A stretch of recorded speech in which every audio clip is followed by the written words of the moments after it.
مجھے تمہاری دنیا میں 3 چیزیں محبوب ہیں۔ نمبر 1 خوشبو، نمبر 2 نکاح، اور نمبر 3 نماز۔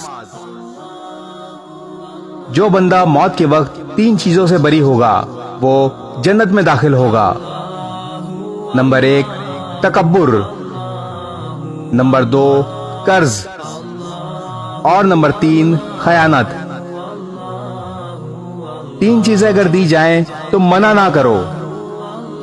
نمبر 1 خوشبو، نمبر 2 تکیہ، اور نمبر 3 دودھ۔ 3 لوگ جنت میں داخل نہ ہوں گے۔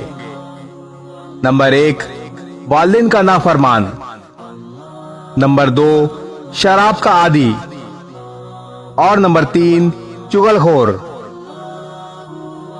3 لوگوں کو اللہ تعالیٰ عرش کے سائے میں رکھے گا۔ نمبر 1 بھوکے کو کھانا کھلانے والا، نمبر 2 تکلیفوں کے باوجود وضو کرنے والا، اور نمبر 3 اندھیرے میں پیدل مسجد تک جانے والا۔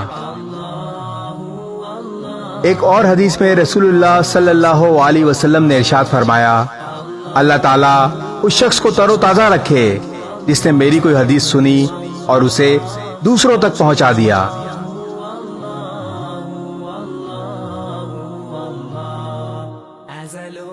اس ویڈیو کو شیئر ضرور کریں، ہو سکتا ہے آپ کے ایک شیئر سے یہ بات کسی کے دل میں اتر جائے۔